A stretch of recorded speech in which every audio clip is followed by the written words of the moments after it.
안녕하세요. 다원교육에서 고등국어 담당하고 있는 정하영입니다. 오늘은 이렇게 영상으로 만나 뵙게 되었는데요. 제가 겨울방학 8주 동안 준비한 예비고1 수업을 설명드리려고 합니다.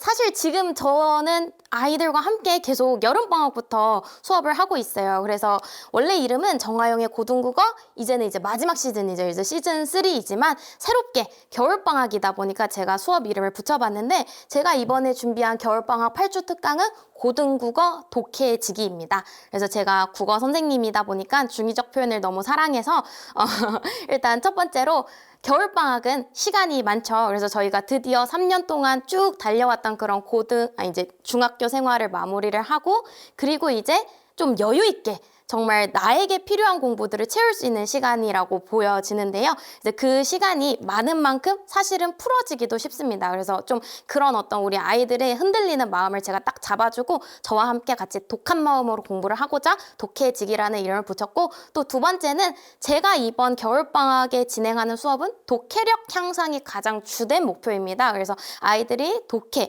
한마디로 어떤 낯선 글을 만나도 핵심을 짚어낼 수 있는 그 글 읽기 능력 자체를 이제 제가 옆에서 열심히 도와주는 지기가 이제 참된 친구라는 의미잖아요. 그래서 그런 어떤 고등국어의 독해 멘토가 되어주겠다라는 저의 포부가 담겨있는 이름이라고 봐주시면 되겠습니다. 간단하게 제 소개를 드리면, 저는 고려대학교 국어교육과를 졸업을 하였고요. 2024년이죠. 작년 메가스터디 윈터스쿨에서 진행한 강의평가 1위를 기록을 한 바가 있습니다. 그리고 대치에 있는 가장 큰 규모의 국어 전문학원에 있다가 지금은 다원교육과 세움학원에서 아이들과 함께 수업을 하고 있습니다. 본격적으로 제가 준비한 8주 특강에 대해서 설명을 드릴 텐데요. 이번 수업에서 다루게 될 내용은 크게 세 가지라고 보시면 됩니다. 그래서 첫 번째는 문법, 두 번째는 소설, 세 번째는 독서입니다. 그래서 이제 문법 같은 경우는 고1 내신의 핵심이죠. 다들 아실 겁니다. 고등학교 1학년 올라가면은 사실 당장 국어 내신이라고 해도 문학과 문법을 집중적으로 다룹니다. 특히 상위권을 변별하는 역할은 문학보다는 문법이 보통 주요하게 담당을 하고 있는데, 그래서 이제 그때 써먹을 수 있는 문법 내용들, 고1 문법에서 다루게 되는 핵심적인 것들을 저와 함께 공부를 할 것이고요. 그 다음에 이제 소설과 독서 같은 경우는 물론 영역상은 문학과 독서로 나뉘지만, 문학과 비문학이지만 사실 저는 같은 맥락에 있는 놈들이라고 생각을 합니다. 이유가 뭐냐면 둘 다 분량이 길죠. 그래서 아이들이 시가 아니라 소설을 보면은 사실 문학을 다루는 그런 태도보다는 독서를 다루는 태도를 가지고 왔을 때 훨씬 더 수월하게 문제를 해결할 수 있는 경우가 많습니다. 그래서 소설과 독서를 묶어서 아이들이 긴 글을 집중해서 읽어낼 수 있는 그런 훈련들을 진행을 한다라고 봐주시면 되겠습니다. 그래서 요약을 하자면, 당장 이제 고등학교 1학년 3월 올라가면 바로 써먹을 수 있는 문법 내용을 정리를 하고, 두 번째는 독해력을 향상한다. 이렇게 생각을 해주시면 좋을 것 같고요. 이때 이제 저희가 수업에서 다루게 되는 모든 지문들은 이 개정 교과서를 완벽하게 반영을 해서 제가 판단을 했을 때 가장 중요하고 가장 많이 언급된 작가의 최우선 작품을 선정을 하였습니다. 그리고 마지막으로는 4번 필수 어휘인데요. 이제 제가 수업 시간에는 문학과 문법 그리고 독서 이런 것들을 강의를 하지만 아이들은 집에서 따로 국어 어휘를 100개씩 외워야 합니다. 그래서 이제 매주 100개, 그리고 총 8주다 보니까 총 겨울방학 2달 동안 800개의 어휘를 외우게 되겠죠. 이때 이제 어휘 같은 경우는 주로 한자로 이루어진 한자어, 그리고 사자성어 혹은 속담, 격언 등이 포함이 될 것입니다. 그래서 제 수업이 꼭 필요한 학생들을 제가 한번 정리를 해보았는데요. 첫 번째는 말 그대로 이제 아이들이 문학 같은 거 공부를 정말 많이 해봤을 거고, 그렇다면 아마 그 문학 공부는 시나 고전시가였을 것입니다. 그래서 사실 시든 고전시가든 다 마찬가지로 공통점은 짧다라는 것이죠. 하지만 그 짧은 글 안에서 어떤 비유적이고 상징적인 핵심적인 어떤 그런 함축적인 의미들을 찾아내는 것이 문학 시의 포인트였다면, 사실 소설 같은 경우 혹은 독서 같은 경우는 분량 자체가 길기 때문에 그 긴 글을 읽으면서 집중력을 흐트러뜨리지 않는 것이 가장 중요합니다. 그래서 그런 어떤 훈련이 좀 상대적으로 부족한 학생들에게 제 수업이 가장 큰 도움이 될 것 같고요. 그 다음에 이제 두 번째 같은 경우는 문법.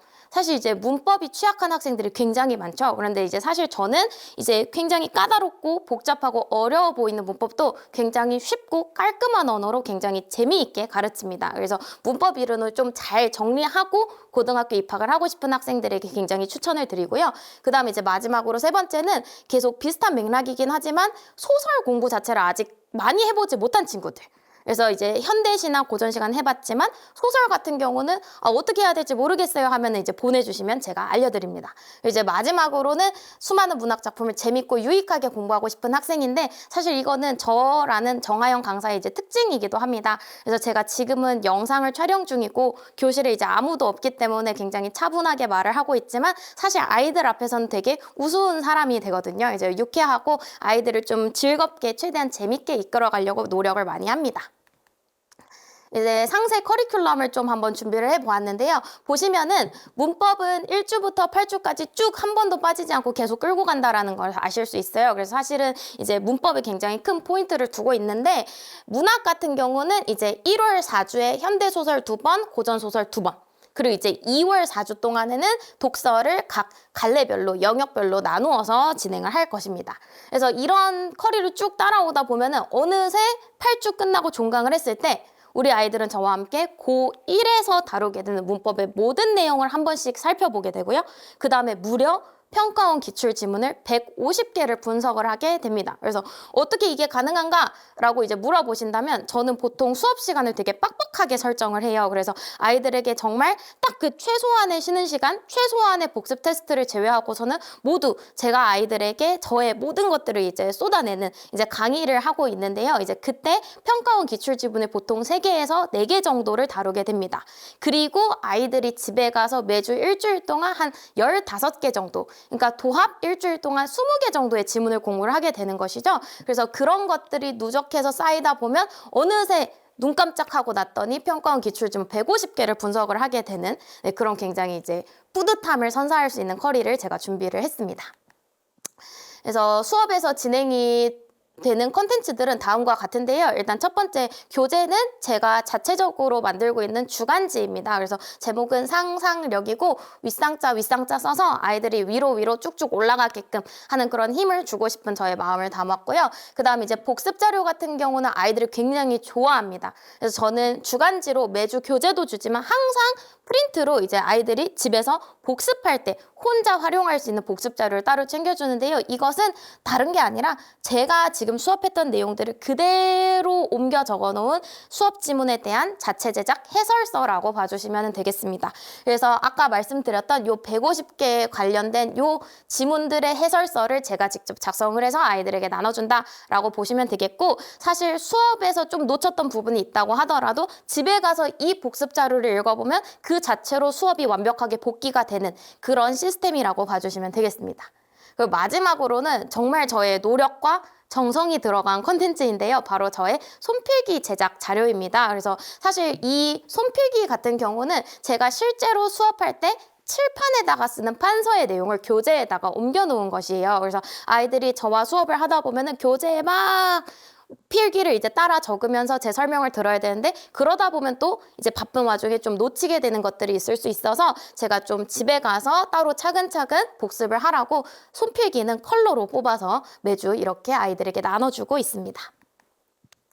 그리고 컨텐츠의 내용인데요. 아까도 말씀드렸다시피 이것은 이제 세부 커리큘럼과도 맥을 같이 하고 있는 부분이라서 문법, 개념 꼼꼼하게 그리고 쉽고 깔끔하게 정리를 할 것이다. 그다음에 두 번째 같은 경우는 이제 소설 집중적으로 한번 분석을 해보려고 하는데 제가 소설을 가르칠 때 제일 신경 쓰는 거는 인물 파악과 장면 분할입니다.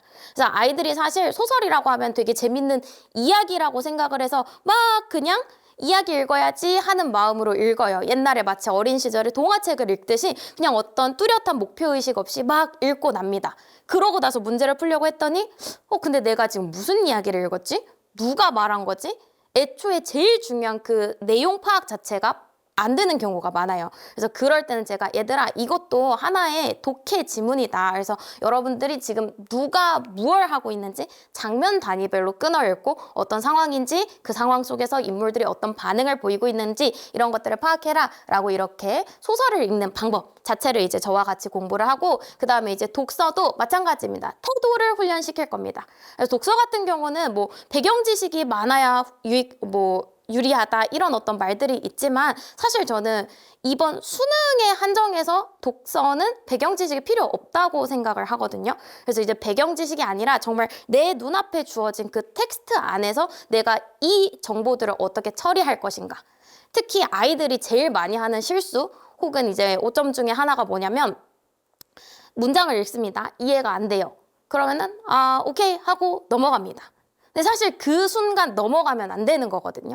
그때 이해하지 못했던 내용들이 쌓여서 글을 읽고 나면 그 다음에 이제 문제가 안 풀리는 경우가 되게 많아요. 그래서 저는 아이들이 그 한 문장 한 문장을 모두 꼼꼼하게 이해하고 자기 걸로 이제 장악해서 넘어갈 수 있는 그런 어떤 태도를 끊임없이 이제 훈련을 시킨다라고 강조를 드리고 어휘 같은 경우는 말씀드렸다시피 일주일에 100개씩 총 800개를 외우게 됩니다.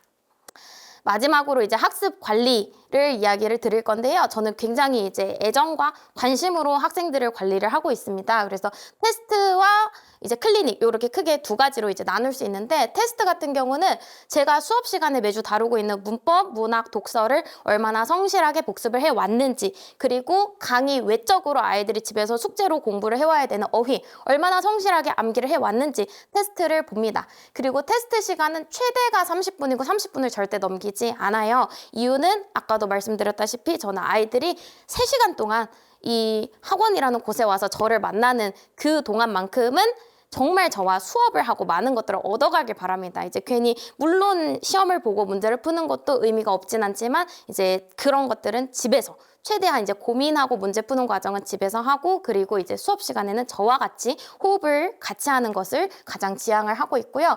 그리고 이제 이렇게 본 테스트는 매주 개별 리포트가 제공이 되는데요. 성적표의 양식은 다음과 같습니다. 그래서 어머님들 그리고 학생들 모두에게 이렇게 매주 위와 같은 모습으로 성적표가 제공이 됩니다. 여기에는 아이들의 본인의 점수, 그 다음에 평균, 최고점, 이제 그 반에서 가장 공부를 잘한 친구의 점수, 조금 상대적으로 동기부여가 되겠죠. 이제 자극이 될 겁니다. 그리고 본인의 누적 석차까지 모두 반영이 됩니다. 그래서 이 누적 석차 같은 경우는 이렇게 아이들이 이제 주차를 거듭하면 거듭할수록 내가 몇 등 정도 하고 있는지 성적이 꾸준하게 향상이 되고 있는지 것들을 한눈에 판단을 하실 수가 있을 거라고 봅니다.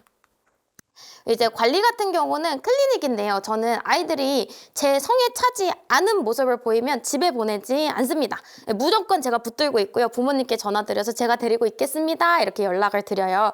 이유는 그거를 자꾸 집에 가서 할게요, 집에 가서 인증할게요 이런 식으로 다음을 기약하게 되면 결국 그게 지금 당장 내가 해야 되는 것들을 하지 않고 미루고 있는 거나 마찬가지거든요. 그래서 무조건 학원에서 모두 끝낸다라는 그런 어떤 독한 마인드를 가지고 과제 덜 했다, 테스트 불합격했다 하면은 다음 날이 아니라 다음 주 평일이 아니라 당일에 클리닉을 진행을 합니다. 그래서 저도 집에 가지 못하는 상황들이 종종 발생을 하고요. 그 다음에 이제 1대1 밀착 관리. 사실 이렇게 당일 클리닉을 진행을 하다 보면 제가 직접 아이들을 지도를 하기 때문에 한 명 한 명 수업 시간과는 다른 느낌으로 아이들에게 직접 다가갈 수가 있어요. 그래서 이 아이에게 필요한 것이 무엇이고 어떤 부분을 지도하고 조언해줘야 되는지 제가 몸소 느끼고 있기 때문에 그런 것들을 아낌없이 아이들에게 직접 전달을 해주고 있습니다. 네. 제가 오늘 준비한 내용은 여기까지이고요. 저와 이렇게 8주 동안 겨울방학 알차게 보낼 수 있도록 우리 아이들 수업에서 만나면 좋겠습니다. 감사합니다.